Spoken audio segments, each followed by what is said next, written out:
Hello wall ఇప్పుడే premiere show అయితే చూసి వచ్చాను. ఓజీ సినిమా ఎలా ఉంది అంటే అబ్సల్యూట్లీ కేసీపీడ్ అంతే. As a Kalyan Babu fan గా సినిమా చూసి సినిమా థియేటర్ నుండి బయటకు వచ్చేటప్పుడు సాటిస్ఫాక్షన్ 1000 టైమ్స్ ఉందబ్బా.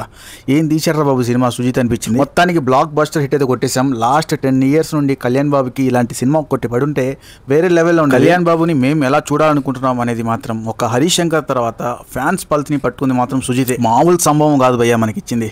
ఊర మాస్ సంభవం. సుజిత్ తర్వాత ఆ రేంజ్ లో డ్యూటీ చేసింది మాత్రం తమ సినిమాలో కళ్యాణ్ బాబు ప్రెజెన్స్ కానీ ఆ టేకింగ్ కానీ సుజిత్ మాత్రం వేరే లెవెల్లో చేసే డ్యూటీ. అంతకంటే ఇంకెక్కువ డ్యూటీ చేసింది మాత్రం తమన్. భలే కొట్టాడు భయ్యా. ఇంటర్వెల్ లో ఒక సీన్ కి బీజిఎం కొడతారు చూడండి నా సామిరంగా. కళ్యాణ్ బాబు ఫ్యాన్స్ మీ అందరికి కూడా ఒక చిన్న మాట, సినిమా మీద మీరు ఎంత ఎక్స్పెక్టేషన్ పెట్టుకుంటారో పెట్టుకోండి.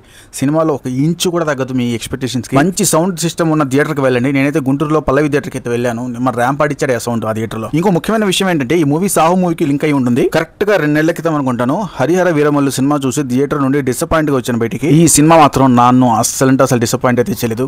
మామూలు డ్యూటీ చేయలేదు అయ్యా ఆ తమన్ గానీ ఆ సుజిత్ గానీ. ఈ cinema only Kalyan Babu fans కి మాత్రమే కాదు భయ్యా, అందరి హీరో ఫ్యాన్స్ కి అయితే నచ్చుతుంది. ఎందుకంటే సుజిత్ టేకింగ్ ఆ రేంజ్ లో ఉంది. సుజిత్ కి మాత్రం హార్ట్ఫుల్ గా థ్యాంక్స్ చెప్పుకోవాలి భయ్యా. ఎందుకంటే కళ్యాణ్ బాబుకి అలాగే టాలీవుడ్ ఫిల్మ్ ఇండస్ట్రీకి హైయెస్ట్ నెంబర్స్ అయితే ఇవ్వబోతున్నాడు. చూడండి మీరు.